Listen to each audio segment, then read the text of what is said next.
everybody, and welcome to episode 78 of the Wrist Cheese Radio podcast. I am your host, Bro Dinky, in your home for the horological hot takes, taboo topics, and often unpopular watch opinions. The Schmidt is off tonight, but I do have my good friend, Matt McD from the Spirit of Time podcast. Matt, say hello to the folks out there. Hey, folks out there. What's up, buddy? Not too much. I was trying to figure out the mashup name for this episode. I came up with, I think, Spirit of Wrist Cheese Time, and that's what I'm gonna go with. So yeah, not too much. Just getting ready for another week. This is kind of we're recording on a Saturday night, so this is sort of my Sunday. I go back tomorrow. Kind of uneventful, but overall pretty good week. How about you?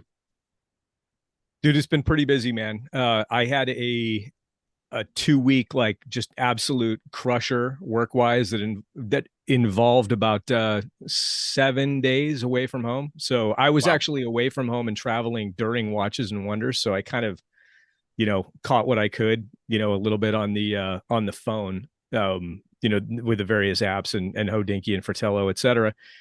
And then, after being on the road for a while, naturally you come home like 2 days into being home. Like I'm sick and everybody I was traveling with was sick. So that, Yeah. that sort of sucked, but I'm good to go now. And the throat's lubricated. I got something poured here and we're good to go.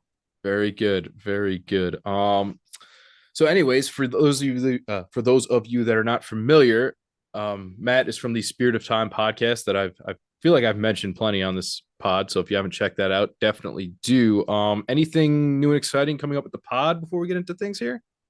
So we've had a couple of really, really good episodes recently. I mean, I think about a month or so ago, a lot of people probably caught. I mean, if you're listening to Bro and Schmidt, you may have caught us as well with James Stacy. So I think we've Yeah. caught all the three big sort of Hodinky alum Pokemon, right? So that's James, Jason, and Cole at this point. So, I feel like, okay, that's a feather in our cap, but that was a great episode. We had actually Spence from Whiskey and Watches, and we did a Formula One rundown. That was about 4 weeks ago. That was great. And then our last episode was with a kind of an unusual for us guest, a guy named John. He's active in the defense industry, so I'm not using his last name, but he's got a really interesting feed on Instagram. The guy's goes by the handle Mosquito Boat. Mosquito boat. Yeah. Yeah, and he's a really active like World War II and Vietnam like historic recreationist. And he comes by it really, authentically. He's a retired master sergeant from the Marine Corps. His dad was a master chief in the Navy.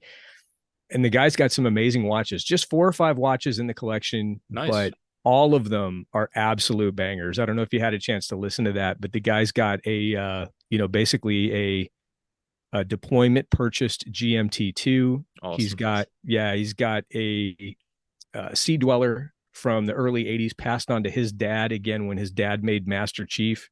He bought that watch, I think, while on deployment in the Far East, probably like 1980, 81. He's got the Tornik Ravel, and then he's got just one of the most amazing, like wartime Tudor oyster prints that I've ever seen, and it's on I saw an that era strap. correct. Yeah, it's on that Olongapo, U.S. Navy.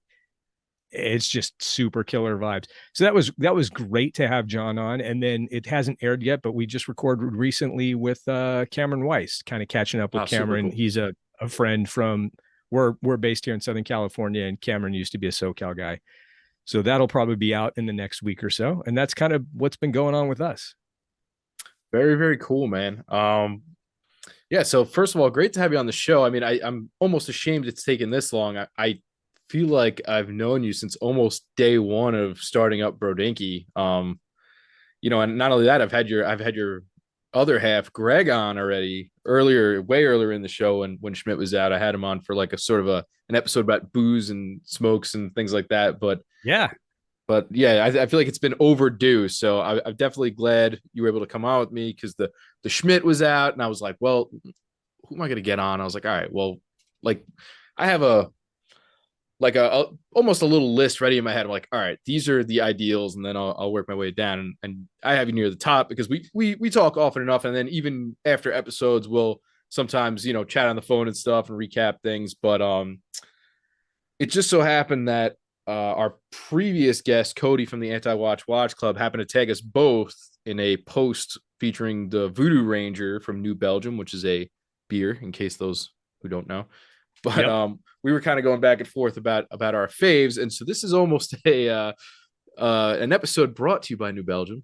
Not really, but I happen to have some on hand, and I know you do. And since your pod often does wrist check, forecheck, I felt like it would be appropriate tonight. I know we don't do it too often, but when in Rome, why not? So why don't you kick us off here? What do you got in the glass and on the wrist there, bud? All right, man. So on the wrist is actually the first half of the day. So I'm kind of cheating. Oh, We have Greg and I have a watch in for review. It is the Royal Guard from Imperial Watch okay. Company, and that frankly, I was out and about and in hot weather and getting all smoky and sweaty and sunscreeny. I took that thing off because that's not my NATO on it. But right now I have the Omega, kind of the stalwart. This is the Seamaster 300, the modern iteration, the 300M. So this is kind of the latest version of the the quote unquote Bond watch. So this Right. is just the black dial, black bezel. Uh, circa 2018, and I've got it on sort of my trademark sage green NATO. Love this watch. This is basically, I don't need a Submariner when I have this, and this is just kind of a fantastic, go everywhere, do everything kind of watch. And that's on wrist. In the glass, I have, like you, I've got the New Belgium. I went in a slightly different direction. I've got the New Belgium Tripel. So this is basically their sort of Belgian style ale, the triple. This is ironically because right, the Tripel is typically high ABV. This is like 8.5%. But for New Belgium, this is actually on the tame side of like their offering list. I Yeah, mean, if you've got some of their Juice Force I IPAs and do. I do. hazies, they're like 9 and 10%. Those things are jackhammers. They're so good, but they're dangerous. But this is a great beer, and it's really, really subtle. I I would say New Belgium, especially something like Fat Tire, if you're at a new place and you're looking at a wine or beer list and you see something like, Fat Tire, it's just like Sam Adams or 805 from Firestone. If you don't recognize anything else, just get the Fat It's a Tire. It's going go-to. to be Yeah. good. Yeah, it's going to be good. It pairs well with a lot of different kinds of food. It's not super heavy, but it still feels like it has, enough heft to have some character. It's a great beer. And the same thing is true of this Tripel. So that's what's in the glass and on the wrist. How about you? In the I guess the can here, it started off. I have a little sampler action going on here. So they're all Voodoo Rangers, but this one happens to be the Juicy Haze IPA, and it tastes exactly like it sounds. It's got some citrus notes. It's definitely got that hazy sort of mouthfeel to it.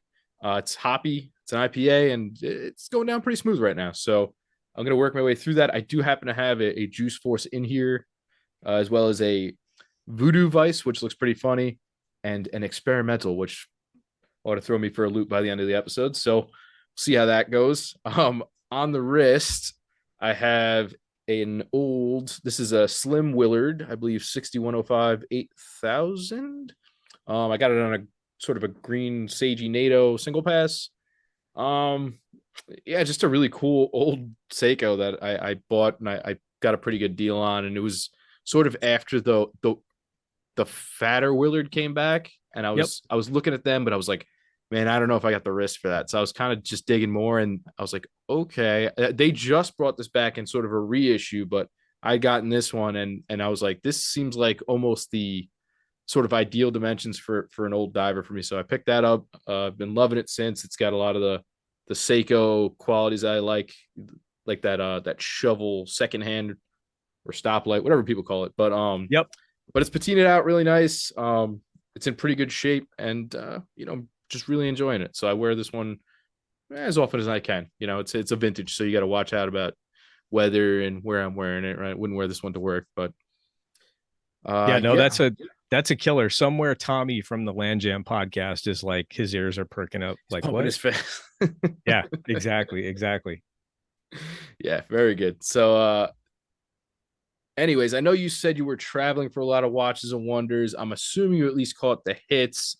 I also know you were in our group chat where we were all sort of souped up for things like the Ingeneur. So why don't you hit me with at least what stuck with you? Because I like to get everybody's opinion on things like this because A, it's completely subjective, and B, like I always find things that maybe I didn't catch, or maybe little things about certain watches that I might have just breezed over.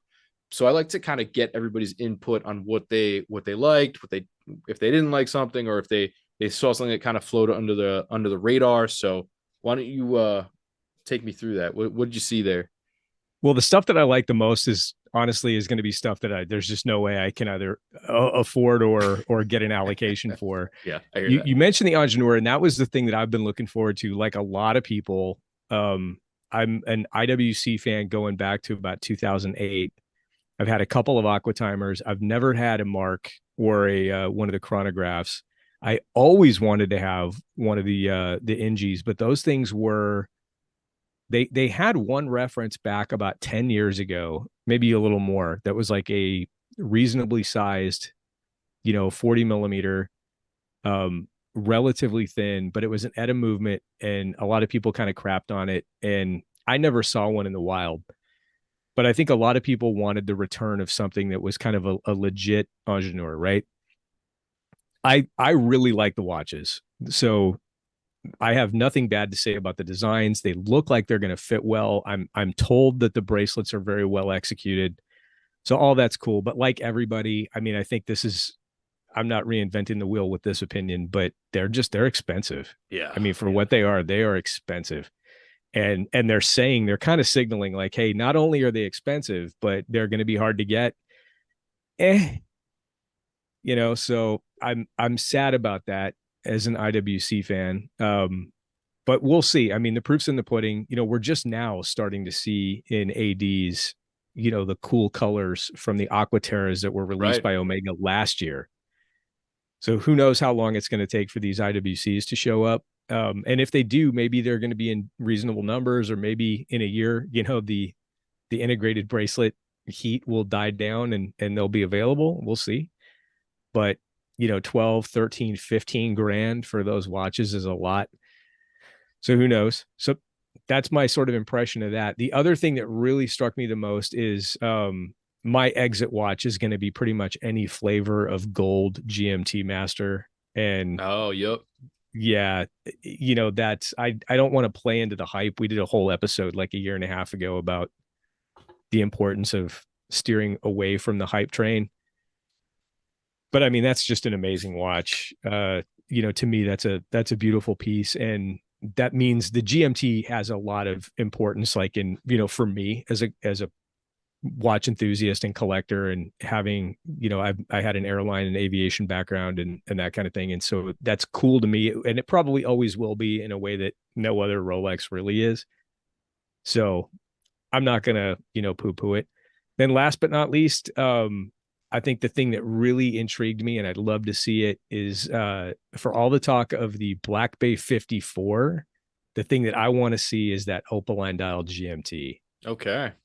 So Greg and I at Spirit of Time, we had, thank you, Catlin, we had a Norcane, the Freedom 60 GMT with that Opaline dial that Yep. they have. And I absolutely think that dial treatment makes the watch. It's so cool. I would love to see what the Tudor GMT looks like with that. So those are kind of my hits.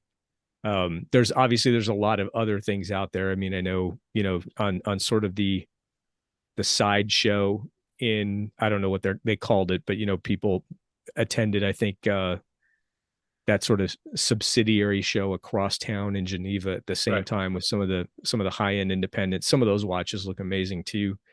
A lot of people like that Shopek. That looks bitching. But again, that's out of my price range. For sure. The GMT I can kind of dream about, like maybe I can jump somebody, or chop somebody's wrist off and take it. Yeah, I mean, at that point, you could probably like that's a watch you could always like. I always go back to where I'm like, all right, if I consolidated everything, Right. I can make a run at it. Yeah. That is your Sedna Speedmaster, man. Yeah, exactly. Say, We glad you're keeping track. Of course. Yeah, no, I definitely like the Anjuna. It's just again that price range is nuts, but the Yeah, dials look that to me, that's really, like a $9,000 watch all day yeah, long, right? yeah, and it's one of those things that like you used to be able to get a discount maybe, but, Right. but no, this is just different times, I guess. But yeah, those dials they look killer. I really like the look of them, and like you said, they kind of harken back to the age where the generic movement wasn't so looked down upon, right? Everything is in house now, right? But I kind of miss those days, to be honest. Oh yeah, for sure. um, I want to say, and I don't have it in front of me. I should have done my homework. I want to say the reference 3227 was like a 42 millimeter Ingenieur, maybe even a little smaller. And I want to say that was like a reworked based movement. And that was probably about as close as you could get to kind of a mainstream, appeal where, there was a lot of like the fairy dust that they sprinkle on it, by the yep, elves at Schaffhausen, and still looking like a proper engineer without being like a 46 millimeter behemoth. right, yeah. And did you see they dropped two ceramic 41 millimeter uh pilot chronos, man? Like I kind of did. on the sneak. I didn't really notice until last week I brought it up and I was like, these are actually awesome. I love the blue. I mean, the blue is sick, but Yeah, those are yeah. absolutely badass. I think we probably talked about this on the back channel, and I'm hoping that I'm close to getting it, because I mean I'm hearing whispers that it may be soon, but I've got a Zin 103 Diapal Oh, nice. that I basically put money down on in December. So hopefully that's going to kind of realize itself soon, and that'll be on the wrist, and that will scratch that itch. But if I didn't have that like already brewing, that the IWC Pilots Chronos would probably be fighting for like top billing in my imagination right now.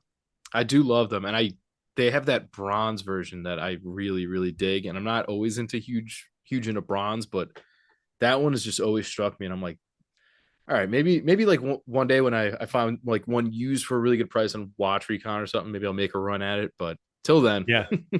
Yeah, well, I mean, those, the bigger pilots watches that they do, but especially, well, I guess that, the one from last year, right? Or maybe it was the year before, but the 43 millimeter, like the small big pilot. yeah, So, a local guy here, shout out to my buddy Zeke, Speedmaster Addict. He has one of those. Uh, that format is amazing. Like they could do so much with that. It looks great. And that's one of those where pretty much any iteration that they release with that 43 millimeter big pilot ish aesthetic, I love that too. yeah. I saw it in green. It looked really good. Yeah, that's Yeah, ridiculous, isn't it? yeah. They've really upped their color game recently. I've seen a lot of like burgundies and greens and things where it used to be just pretty plain Jane Flieger. Like now it's a little more fun. I really like that. What is it? The chronograph that Lewis Hamilton was wearing, the one with the light blue on it. It's the one for his racing team. I forget what Oh the yeah, name yeah. is. The Yeah, AMG that's the one. Petronas. Yep. Yeah, where it's like, yeah, exactly. It's that kind of blue green color. Yeah, that was a really nice watch. Yep, yep. Those are very cool. Well, what about the I'm hoping I'm not putting the cart before the horse here, but we were talking a little bit, or you'd sent the text, but that the Seiko's, I don't know the reference number, but it's like a 62 Moss look alike, but rendered in a like a gold tone. What Yeah, did you I think of that I one? did have that on the docket tonight, but why Okay. not? It's all good. It's definitely cool. I saw a lot of people sort of griping because it does have the 8L movement in it, and a lot of the watches that are in this sort of range, I've heard a lot of people, and it's usually the person wearing it, so I don't know how much I subscribe to it, but they'll be like, "Oh, this is a Seiko, but this is like practically a Grand Seiko because it's got a lot of the higher end parts in it and everything." Now, owning a Grand Seiko, again, I don't know if I subscribe to that because I've seen the levels of finishing and things as you have, and it, it's just another level. But I think what they mean is it's just a an extra step above the typical Seiko divers and maybe above the Marine Master and things like that. But I saw people were a little disappointed that it's plated gold, but I guess the benefit here would be that the price is going to stay down, and it definitely has a really neat dial configuration. It, I saw it described as, I think it's Astro Lab, but it looks like it has an E on the end. I don't know what maybe it's Astro Lab. I'm not sure, but it's got sort of this globe pattern with it almost reminds me of the Pan Am logo, but really cool. It's got gold all over the place, and then it's accented in brown. So brown bezel, brown strap. I love this case. I love these divers. Like I still don't have a 62 Moss. I'm still sort of chasing between like the $1,000 version and like the $4,000 version because ideally, the SLAs are sort of like the bread and butter, the oldest Seikos that I could among the oldest Seikos I could think of, and they go back to like the coolest iterations that I like the old ones. And I've thought about getting a vintage one where they have almost like green markers because they've been aged out and they look so good. But also getting a newer one, you're not going to have that wear and tear. It's not frankened or anything, so it's kind of a give and take. But I really, really do like these overall. I don't know if this is the one I would go with though. What do you think of this guy? This is one of those that where it I think I really need to have it in hand. Yeah, I the aesthetics overall, like on paper, it looks cool and it looks like that early 70s. It nails kind of that early 70s sort of disco vibe. But I would want to see if it looks cheap. right. I have one of those. I have a Marine Master, the SLA 21, so the 021 with this movement, and they advertise it as being kind of like a not quite finished, Grand Seiko Right. That's what I always hear. three hand automatic. It's not finished to the same standard, and it's not regulated. But on the timing machine, it's the most accurate watch I own. Wow. Yeah, it's I mean, it's like basically in a three-way tie, with and you can't really time the spring drive like on a conventional machine, but this thing runs just about +1, which is not the advertised standard, but it's a great watch. If you ever want to try the 62 Moss, I know somebody who, might send you an SPB 149, but whatever. Um and I think this looks really cool. I again though, I really would want to see it. I would want to see if there's enough uh what's the word? Like, visual contrast between the background and the handset. My Yes. my first Grand Seiko was like a silver on silver on silver kind of thing. And in bright sunlight, it was literally hard to tell the Yeah. time. Illegible. It was difficult to read. That doesn't look like it's the case with this watch, but I would want to see it, and I would like to see how they did the brown, like on the bezel and the accents and stuff like that. But I think this would probably look cool on on a leather strap, maybe a little bit distressed, and just wear it like in a DGAF configuration. I like that. Yeah, I think that could be cool. I agree. I do agree with that. And for those who are counting, this is the SLA 066, and it's an LE. I 300 units. So you better get cooking on that there, McD. Yeah, man. Well, like I say, I got to move that 149 first. We'll That's see. right. That's right. We'll see. For the record, I've just cracked this Juice Force IPA. Kind of tastes like Sunny Delight and an IPA had a baby. Not in a bad way, but it definitely packs a punch. You're right about that. So you're drinking it in the can if you haven't poured it. But I believe that one's that's a hazy, right? Is that what it says on the can? It is hazy Imperial IPA. Okay. I've had the orange one, but not the quote unquote, fruit one. And I want to say, what is that, like 9.5 ABV? I didn't check, but I know they're all up there. Yeah. So, oh, yep, you're right. 9.5 on the money. Yep. Take it easy. All right. Yeah, I did have some new drops to roll through. That was one of them. Another one, I guess I'll stick with Seiko while I'm here, is so they dropped a Seiko 5 Sport. It's for the Aussie market, celebrating the supercar championships down there. Pretty cool. It has a sort of carbon fiber motif on the dial. This is the SRP J97 K1 and K2. Really, the only difference is one comes in a black rubber and one comes on an orange rubber.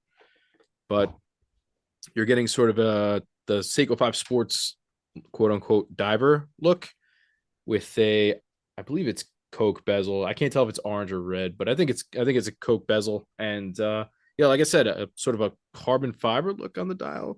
Pretty Yeah, neat. it's Very kind of hard to sporty. tell exactly, but yeah, it looks like it's supposed to look like pre-preg carbon fiber where it's, you can kind of see like a weave in it. Yes. And yeah, like the renders that I've seen, it looks like it's a Coke bezel or as close to it as not. Um Looks pretty cool to me. The is it just me or does the bezel look like literally more kind of gnarly than other bezels in the 5KX range? Like maybe it's just a light, but it looks like the bezel is like way more aggressively sort of jimped It's around funny. the outside. I was gonna use the word aggressive when you said that. It does look, I don't know, sharper. Yeah, it looks like it's like an aftermarket bezel that's just, way more yeah, literally more relief to it, is sharper, more aggressive. I think I That's agree another one with that I'd you. like to see. I'm not gonna lie. I think I agree with you. Maybe they like turned over a new leaf and they're just using these now, but just didn't tell anybody.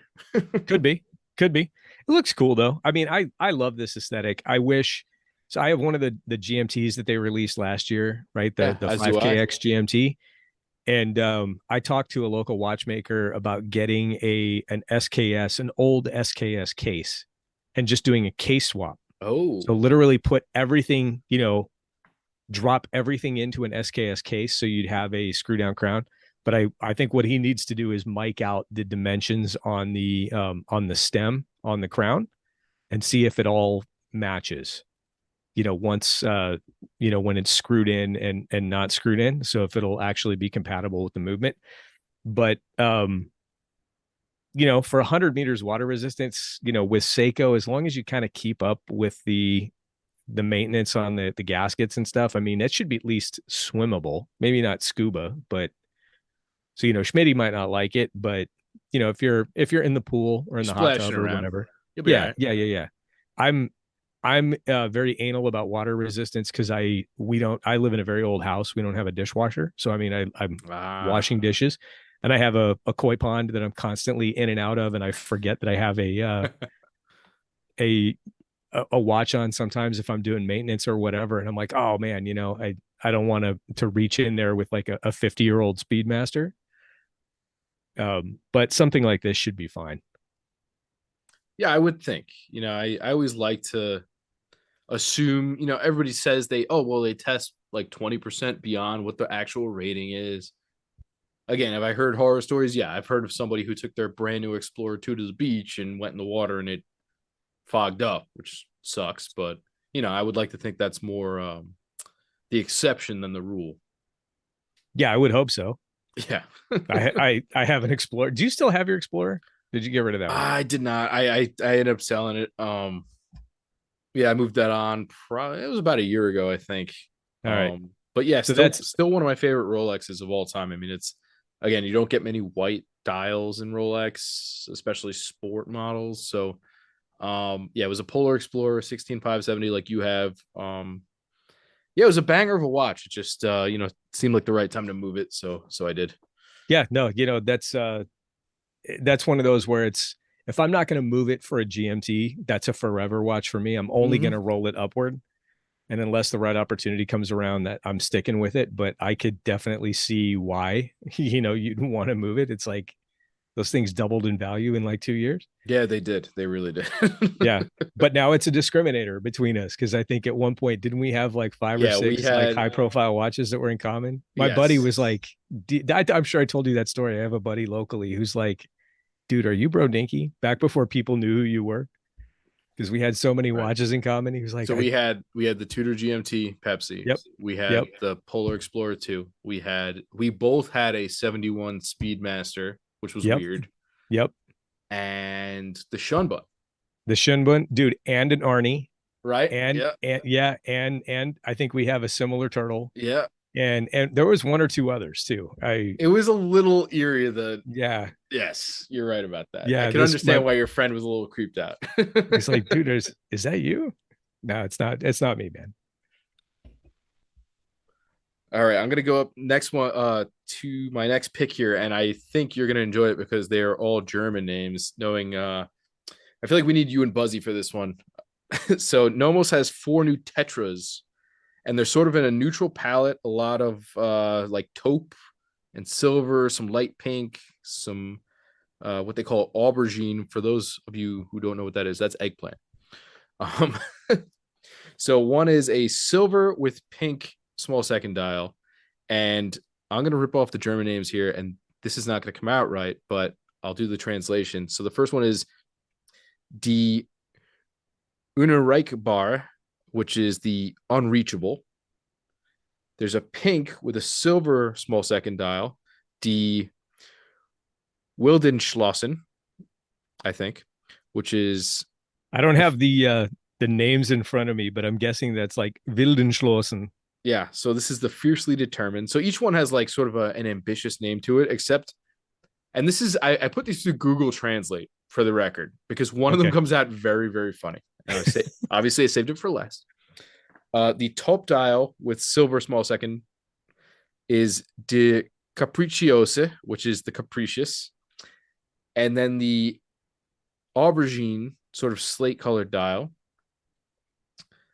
is, I'm not even gonna be able to say this one. It's D. No, I'm not gonna be able to say it. It's like Fruchte. I don't know. I can't even read it to be honest. But when I put it in Google Translate, it comes out as the Fox Devil Savages. I Dude, gotta that assume sounds that's like an NHL expansion team. I gotta assume that's lost in translation. It kind of sounds like a metal band to me. Yeah. But it's honestly my favorite of the bunch. It's got like almost a copper or a gold small seconds and like a turquoise small seconds hand. They're pretty cool. Honestly, I really like the Tetra. I know it's 30 by 30. It's like kind of an odd shape, but I mean it's only 6.5 millimeters thick and it's a manual wine, so it's a pretty neat little package. They come in around $2,300. You know, I'm not really like a Cartier person. I do like JLC, but like they're way out of my price range. So like Tetra, maybe. I've always kind of thought about it. Yeah, you know what? I could see this as like an alternative to one of those like the heavy hitter names wise. Cause I mean, some of those are fantastic, right? I mean, if you get one that's like, precious and they've got some interesting complications or interesting movements, but a lot of them, my perception is that they're, the movements, whether they're in-house, and I'm making air quotes here, whether they're in-house or not, they're not amazingly, long lasting in terms of power reserve. They're not necessarily amazingly accurate or amazingly resistant to magnetism. Right. And if you're not getting something like that, that's like handmade by some, again, some elf in a cave in, up in the Jura, um, what you really want is the aesthetic. And to me, the aesthetic is here, just like it is with, something like, say, the Oris Rectangular. Yeah. It's a really good alternative. And I agree with you. I think the one to get is the one with that sort of, kind of light blue, whatever it is, like an aquamarine secondhand. I I want to basically get one of these for my wife, and because I can kind of see how that goes. She opens it and it's like, oh, cool, okay, and it's like, hey, on days you don't wear it, I know somebody who would. Yeah. Right. You know, um, and exactly, and it's the same thing with the Oris. Yeah. Those are, I don't know. I think those are cool watches. I do too. And I feel like over the past maybe year and a half, I've really come around on Nomos in general. I mean, not just because they happen to have donated me a watch last year and I got to hang out with it and try it on for a while. But I mean, their style's unique. Their stuff is in house. They don't really play by anybody's rules, which I really like. Like they just do their own thing, and it's Yeah, it's it's fun. They make fun watches, which I applaud, and they're not crazy expensive. yeah. Yeah. Just as an aside, we didn't plan talking about this, but about a year ago, I was again on a work trip and ran into a guy wearing an Autobahn. Okay. And do you remember those? Yeah, I do. And on wrist, that thing looks so cool. And I've seen the watches a few times in the metal. Our local, AD here, Feldmar, they're an authorized dealer for Nomos. they're really cool looking watches, but you just, it doesn't seem like it's the kind of thing that like fits in with what I would normally do. But I tell you what, if one of those just dropped into my, an Easter basket for me or into my my stocking at Christmas, like I would wear the shit out of that. Yeah, totally. Absolutely. Yeah. They're really, really cool watches. Yeah. On to this one is really interesting. I really liked it when it came out, and I saw when it wind up. This is the Citizen Challenge Diver. Now they have a blacked out version, Yep. but the cool part is it's still titanium, and they're describing it as super titanium, which means I'm assuming there's a coating on it, sort Yeah. of like Hang on one thin. second. Yep. Oh yeah, there we go. That's satisfying. Yeah. Sorry, But this Josh. Right? Josh hates that. sorry, yeah, sorry, buddy. Which is yeah, that is how I actually came to know you is through Josh. This is just sparkling water, man, just to kind of go with the beer. I'm looking at a picture of the watch now, the Citizen. I really, really like these. And I found myself a few weeks ago with a friend of mine from work, not a watch person at all. And, once you're sort of in this at a certain point, right? We've all had this experience where people come to you like, hey, you're into watches, right? You collect watches, you know a lot about them. What should I get? This is what I'm Yep. looking for. And this is basically where I pointed him, not this particular reference, but the conventional kind of white metal version of this.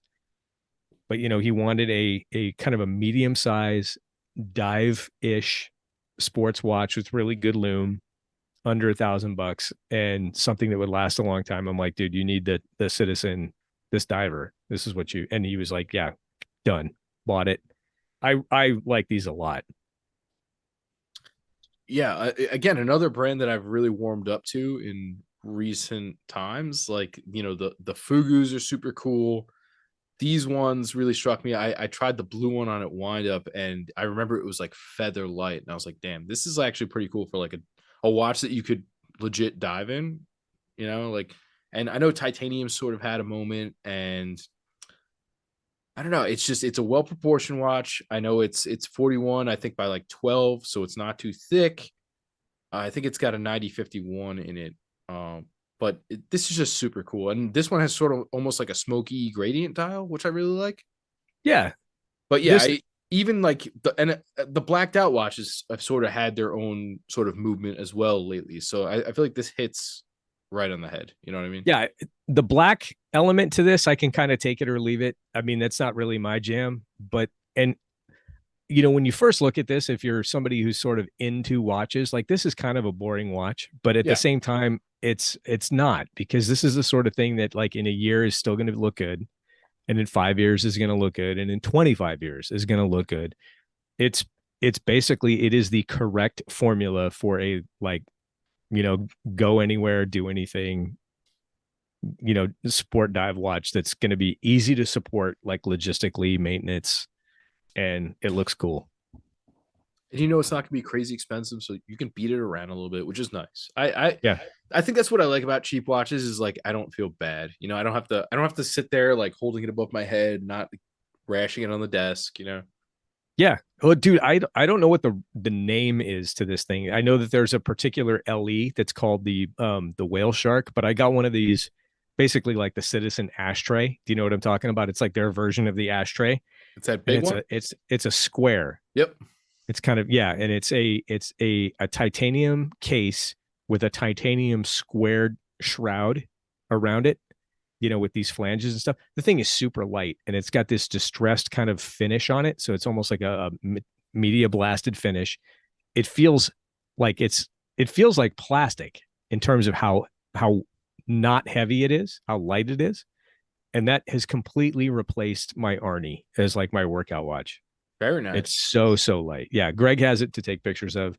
I got the one with like the mottled blue, like blue camouflage dial. Citizen's doing great things with their divers, and they always have. I think it's just one of those things where people have to kind of come around all the way around the Ferris wheel I of get that. Yeah. watch enthusiasm, and like come back to say, hey, you know what? This thing that I saw 20 years ago, it's still bitching. Yeah. And those were super cool. The shape on those is wild.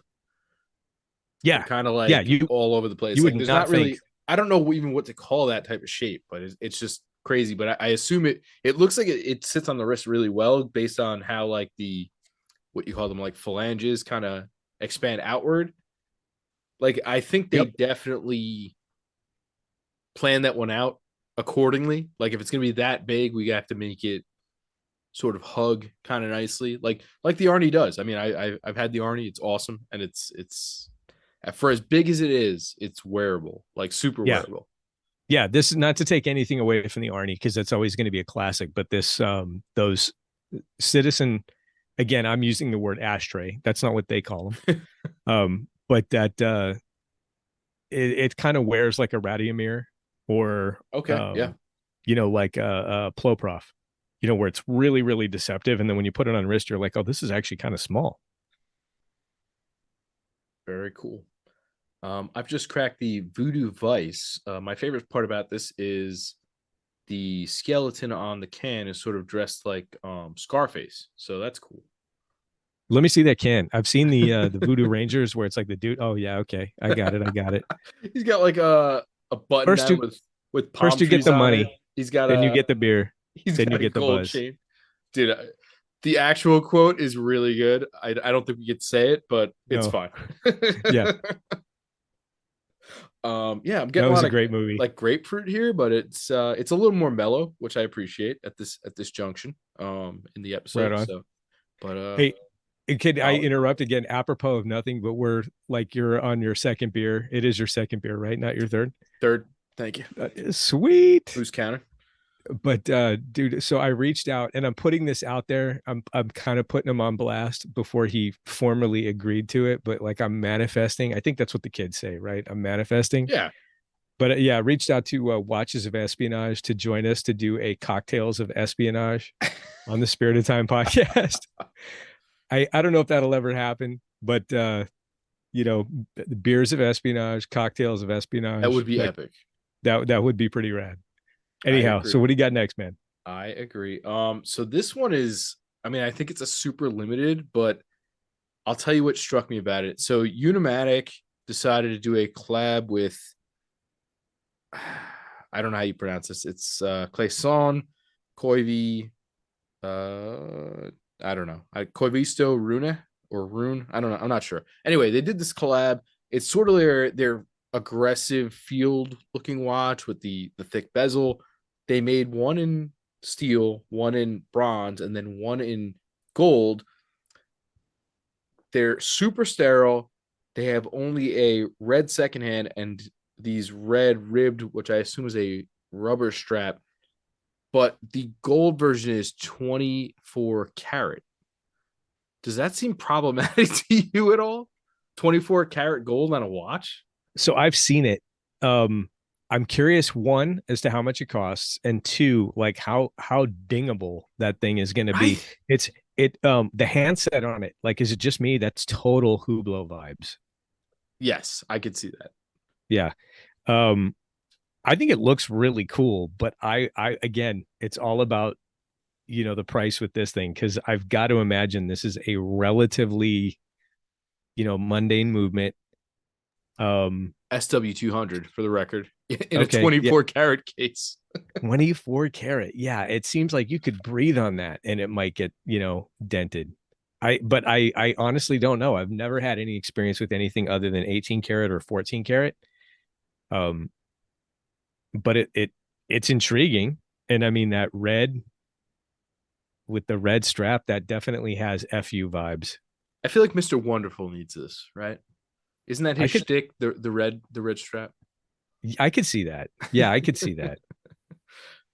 But yeah, I mean, my one gripe with watches like this is that I can't really tell the time on them because there's no markers. But Right. and sort of that that Movado museum vibe. Oh yeah. Um, but yeah, I'm more just curious. 24 karat gold. I'm wondering how they pulled that off, and if like you said, if you ding that watch, does it just dent and, and that's it? Like, is it super malleable? I don't know. Yeah. I will we'll have to find out. I Yeah, I'm my curious to say the least. I know there's only I think it's only 10 pieces, so I'm assuming it's super expensive and super elusive, but I'm dying to know. Well, you know what? Let's put a pin in it, and at this time next year, let's do this episode again and come back to it because my younger daughter is going to be taking, I think, like a goldsmithing and jewelry, Oh, class. Yeah, alchemy? No. yeah, right. So we'll see how that goes. Very cool. Very cool. All right.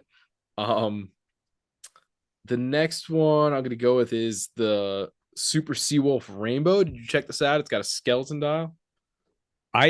Yeah, so we are very good friends with one of the local authorized dealers here, and that's Feldmar here in Los Angeles.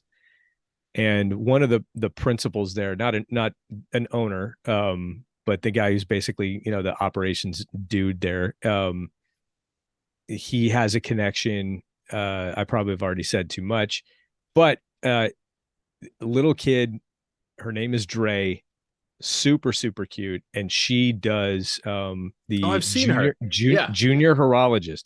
So she's she good. just No, did a she's really video good like, actually. yeah, a day or two ago with this. So I know that Mike Pearson was in town. We were talking a little bit. I wasn't able to link up with him, but I imagine he brought this in and she was able to do a quick video on this. It's a really interesting looking thing. I'm a stand for Zodiac, not just because of the Mike connection, but I like Zodiac because they produce a lot of what they make basically is very close to being one to one for stuff that they made back in the 60s and 70s. Right. And they're very much overlooked, I think. Maybe that's changing. I hope it is. But brands like, say, Rolex, for instance, that were around at the same time and producing dive watches at the same time. Kind of the first three really were the Sub, the 50 Fathoms, and the Seawolf. Yeah. Seawolf. So, if you look at like the not the orange and stainless, but the full stainless, Super Seawolf, right? I guess they lost the trademark for Seawolf to Breitling, I think. But the Super Seawolf, if you look at what it looks like today versus the watch they made, 60, 70 years ago, they look really, really similar. And I like that. And it's the same thing with their GMT watches and stuff like that. So the brand to me is very interesting. And I think this is a really cool watch. I like the way they use color. They're one of the most sort of legit playful without being stupid looking um, brands out there. They can drop something like this and it looks cool without, being schlocky. And I like it. It's not something I would wear on the daily, but I mean, if I would be happy to own this, and it looks pretty cool. Yeah, I think you nailed it on the head. They have mastered sort of the playful color without being tacky. Like their Yep. Golf GMT is amazing. The GMT that I have, which is the lime green, is Yep. That's a awesome. great one. Oh, dude, they have so many great colors, right? They had the sherbert. They have I may have seen another one coming out later this year, but no, they have a lot of really cool watches, and I think honestly, since Mike's gotten aboard, like he's done such a bang up job with them. I just saw he was out with my homies in Colorado at Colorado, right yeah. time. Yeah, dude, he's everywhere. I think he's cruising into wind up San Francisco soon. But I mean, he's just a great dude. Like he's fun to talk to. He's passionate about everything, and he's sort of bringing these watches to light. I mean, I'd always been curious about them before they sort of hit the mainstream as far as like watch media goes. Like they never really got the coverage they deserved. But like you said, they were there in the beginning. We knew that they were sort of owned by the Fossil Group.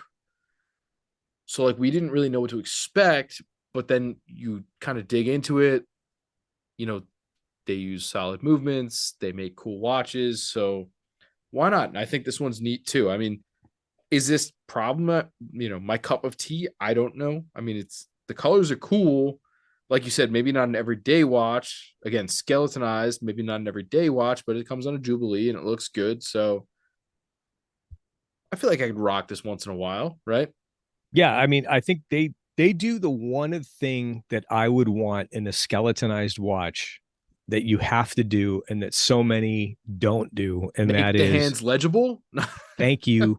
Thank you. That no, that's exactly it. You know what I mean? It's, you can, there's enough visibility of what's going on underneath the dial to make it interesting and to kind of make it worthwhile to do the skeletonization, but you can still tell what freaking time it is.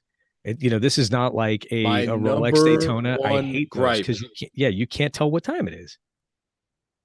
I agree. My number one gripe, like when I think about like the Zenith skeletons, were like, I have you ever seen like I think people call it like the hummingbird movement, but it's all over the place and it's vibrating at like some crazy amount of beats per second. But like I literally cannot tell what time it is, and it bothers me because I'm like that. At the end of the day, that's the purpose of wearing this. Yeah, I that's wear and it to not check my phone. I yep. want to know what time it is, and I want it to be accurate, and I have no idea. So Yeah, you know what I mean. I'm an old dude, and my eyes up close are not great, and I want to be able to, like you, if I'm in a meeting, I'm not going to pull out my phone and check the time. I just want to kind of surreptitiously glance and see what it is. This watch, you can tell what time it is. That is the number. You have one job, and truth. this watch does it. So I would wear this watch. This is pretty cool. I think so too. And I'm excited to see what they're going to bring out this year. I feel like they put out that ceramic. I feel like they're just scratching the surface on what they can do. So they've I'm definitely got a back catalog to mine, which is great. Yeah. They got a lot of cool things back there. So, fingers Well, yeah, crossed. yeah. I'm sure you've seen. I was it Schmidt that mentioned the was it the astrographic? Yes. So I hope I have that right.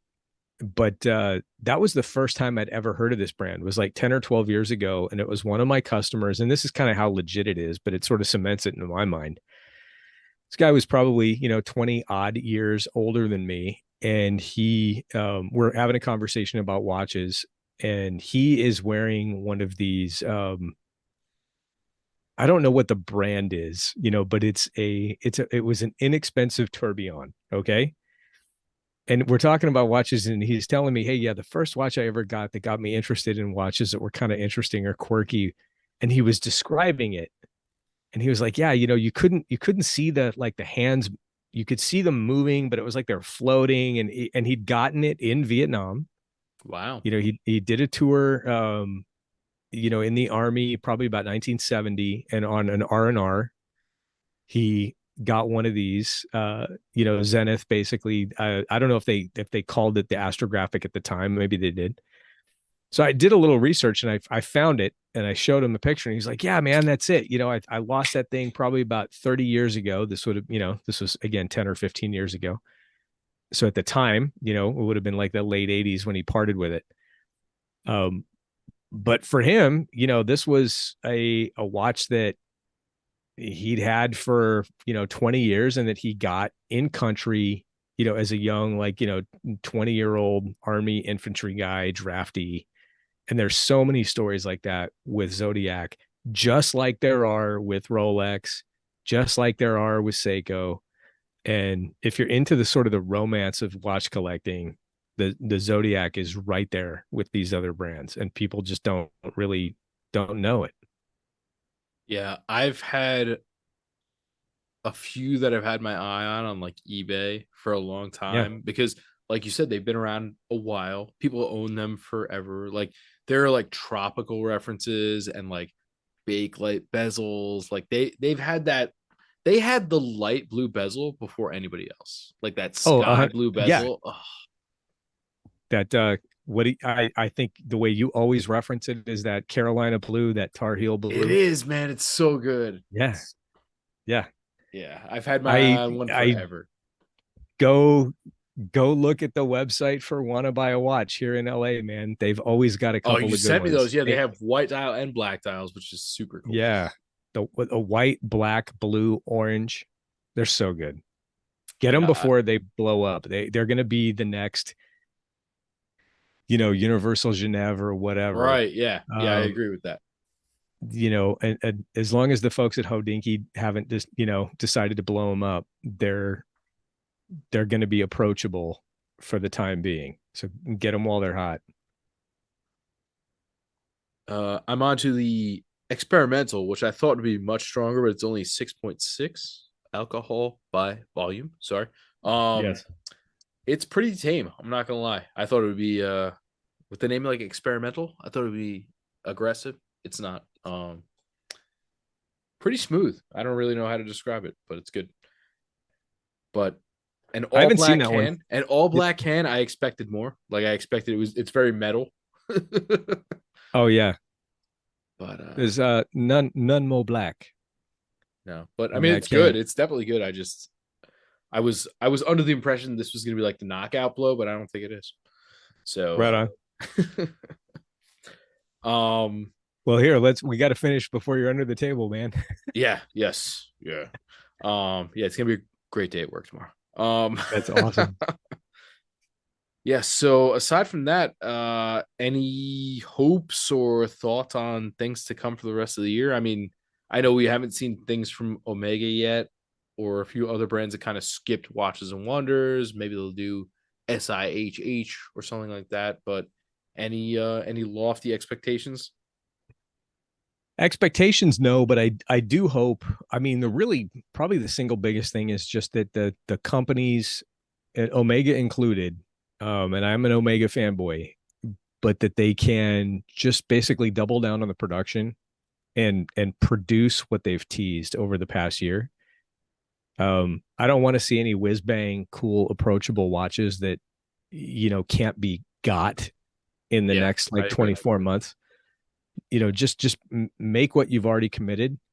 Um, I I would like to see maybe a slightly smaller Seamaster 300M. The previous generation they were available in like 36. I think it was 36.5. So they had like a Right, they mid-size had the version, midsize. right, Yeah, of the Bond. you know what's funny? I've always been interested in those. Like Yeah. they had that. They had it in the Bond, and they also had it in the Peter Blake configuration. Yep. Yeah, Yep. a lot of different sizes in the Peter Blake. I became interested in Omega, and my first good, again in air quotes, good like automatic Swiss watch was a Tag Heuer 4000 in like 1998. It was after I got married. My wife and I bought it for me because she got like nice rings, and she was like, "Hey, you should have something too." Blah blah blah. And I was starting to like watches even back then. And the watch that I really wanted was the Sword Hands Seamaster. Okay. And the reason I didn't get that was because it was like $400 more than the Tag Heuer. And as a young married, I just we couldn't stretch to that and justify it. Yep. But my boss had a steel and gold sword hand Seamaster in like I think it was like a 37 millimeter size. Wow. Super super cool watch, and it just very understated. And that's one of those things that like has stuck with me forever. I would love to see them kind of iterate on, and I know you and I have gone back and forth like back channel, like if they did a 300M with sword hands, like MOD hands, Forget lights about it. out. Oh Yeah, my lights god. out. Game over. I think we're both in. I feel like they have Um, that in their pocket for like a rainy day. yeah, yeah, that's because literally everybody wants that watch. Yes. Can you mention something like oddball, like 38.5 millimeter, relatively flat, sword hands, and the wave dial that they just put on the anniversary Bond watch that came out last year. Where it's not super deep, but it's a little more aggressive than the original wave dial. And yeah, again, just everybody and their brother would line up for that watch. Shut up So and take my money. yeah, yeah, 100%. It way more than anything else that's out there right now. So that's probably the thing that I would want more than anything. Everybody wants the Submariner killer from Grand Seiko. Yeah. A 40 millimeter with a good bracelet, which is really all I think what we really want at this point. Most of us would probably be just like, just make what you make now, but just put a good bracelet on it, please. Okay. With give me at least one click of adjustability. Like, I mean, the idea that there's zero kind of sucks. And I'm a huge Grand Seiko fanboy, Yep. but the idea, yeah, that it's a very well executed poor design for the bracelet. Um, so I would love to see that improved. But other than that, man, I don't know. I think we'll have to see. Oh wait, I am going to say one more thing. Okay. This is the beer talking. Um, but I have always wanted a reduced size uh Blancpain kind of mil spec adjacent dive watch. Their movements are made by Frederick Piquet, right? For the dive watches, and they are either 4-day movements or 5-day movements, depending on the size of the watch. So I have a bathyscaphe, that's the bigger one. It's a 5-day movement. Cool. Give me a closed case back, 4-day movement, a 3-hand time and date, or just delete the date. It doesn't have to be like, vintage looking the way they did with some of these things, or the way like, Bill Yao did with Mark II, Turnic Ravel, those Okay. watches. Yep. Doesn't have to be that, but just make it something and then price it at like 7 grand and just punch Rolex in the face with that watch. You know what? I don't even need a bracelet at that price. I don't even need a bracelet. Just give me a good movement, basic, intermediate size, and I am a customer for that all day long. That's what I would hope to see. I don't think I'm going to see that, but we still have one more thing to go from Blancpain, right? They were going to give us like 3 drops this year with the 70th anniversary, Right. and we saw the first one, then we saw the Tech Diver. There's one more to go. I don't think that's going to be it, but that would be great if that was it. We'll see. I mean, the probability is non-zero, right? So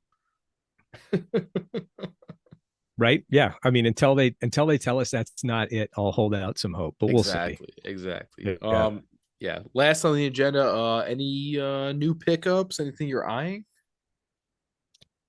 So it's not super new. I mean, I've had it for a few months, but I got the Weiss watch, the 38 millimeter standard issue in titanium. So this is Weiss did a limited edition. They announced at the end of the summer last year, and I got it about a month or so ago finally.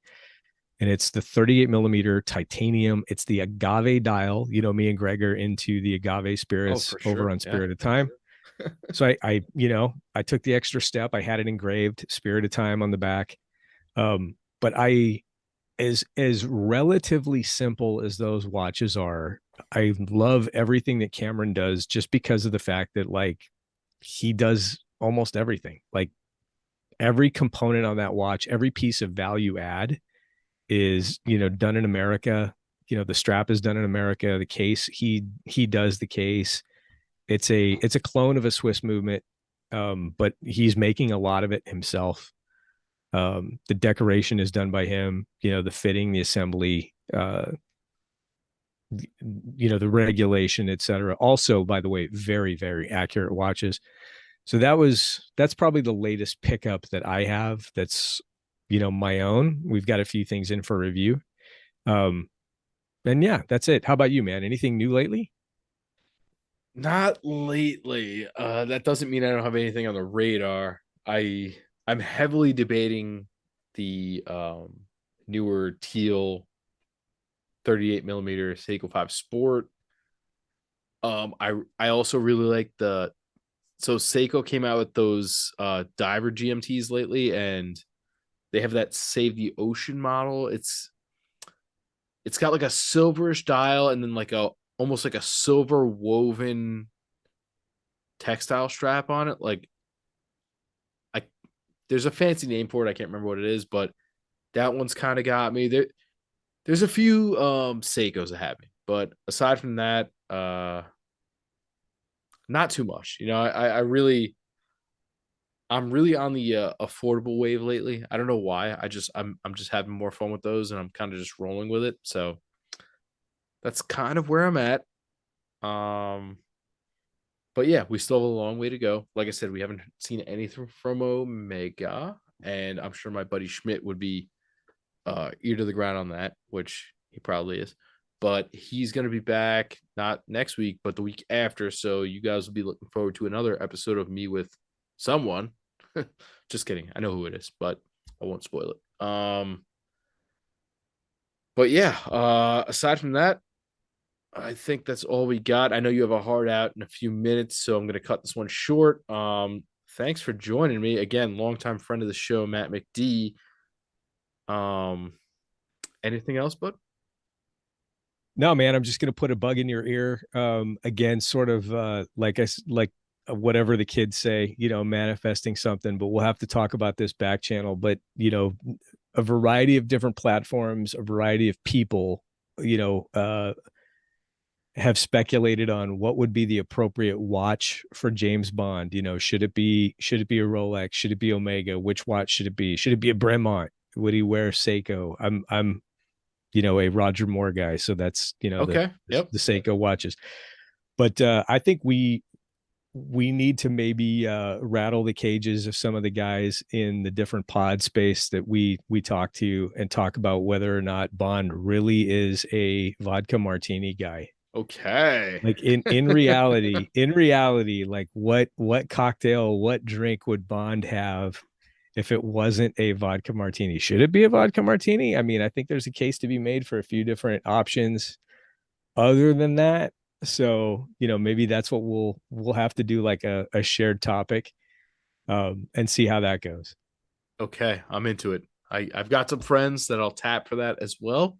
Yeah. So Dude, yeah, let's get Bond's apartment. yeah, exactly. Definitely. Yeah, See what they Lorenzo, let's think get all about of them, that. man. Yep. Yeah. All right, awesome. Seriously, thanks so much for filling in this week. Had a great time. I'm astonished the time's kind of flown by tonight. But Yeah. yeah, as always, it's a pleasure. And I'll obviously talk throughout the week as we always do. Hopefully everybody will enjoy this one. And we'll catch you next week on the Wrist Cheese Radio podcast. Later. You got it, brother.